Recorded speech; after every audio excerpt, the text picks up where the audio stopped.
Hi guys, మన PVR zone అయితే కొత్తగా అయితే ప్రింటెడ్ షర్ట్స్ వచ్చింది. ప్రీమియం అంటే ప్రీమియం క్వాలిటీలో ప్రింటెడ్ షర్ట్స్ ఆఫర్ ప్రైస్ లో అయితే వచ్చేసింది. ప్రీమియం అంటే ప్రీమియం గా ఉంది. సైజ్ అయితే S2 XXL వరకు అయితే అవైలబుల్ ఉంది. ప్లెయిన్ ప్రింటెడ్ చెక్స్ మొత్తం స్టాక్ అయితే వచ్చేసింది.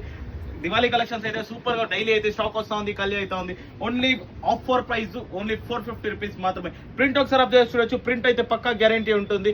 కలర్ షేడ్ షింక్ ఏం ప్రాబ్లం ఉన్నా పీస్ టు పీస్ అయితే ఎక్స్చేంజ్ ఉంటుంది. చూసుకోవచ్చు. ఫ్యాబ్రిక్ మాత్రం ఎక్సలెంట్ గా ఉంది. Rayon fabric, linen fabric, cotton, Oxford అన్ని ఫ్యాబ్రిక్స్ అయితే వచ్చేసింది. స్టాక్ అయితే చూసుకోవచ్చు ఫుల్ గా అయితే లోడ్ అయిపోయింది. దివాళీ కలెక్షన్స్ అయితే మన దగ్గర డైలీ వస్తుంది, ఖాళీ అయితే ఉంది. అదే వాటిగా తెలుసు కదా, 1000 రూపీస్ పర్చేస్ చేస్తే లక్కీ డిప్ అయితే ఛాన్స్ ఉంటుంది. చూసుకోవచ్చు. ఫస్ట్ ప్రైజ్ వచ్చి ఫ్రిడ్జ్, సెకండ్ ప్రైజ్ వచ్చి వాషింగ్ మిషన్, థర్డ్ ప్రైజ్ వచ్చి 32 ఇంచెస్ LED టీవీ అయితే ఉంటుంది. ఫోర్త్ ప్రైజ్ వచ్చి 5 లీటర్స్ కుక్కర్ అయితే ఉంటుంది. ఈ ఆఫర్ అయితే మిస్ చేసుకోవద్దండి. ఇంకా 6 డేస్ అయితే లాస్ట్ మిగిలింది. 21 కి అయితే రివీల్ చేసాము ఎవరు ప్రైజెస్, ఎవరు విన్నర్స్ అనేసి, లక్కీ డిప్ ఎవరికి ఛాన్స్ వస్తుంది అనేసి. 1000 రూపీస్ కి అయితే చాలా మంది అయితే వచ్చి పర్చేస్ చేస్తున్నారు. ఈ రీల్ అయితే మీ ఫ్రెండ్స్ కూడా షేర్ చేయండి. 1000 రూపీస్ పర్చేస్ చేస్తే ఇన్ని గిఫ్ట్స్ అయితే ఉంటుంది. PVR zone.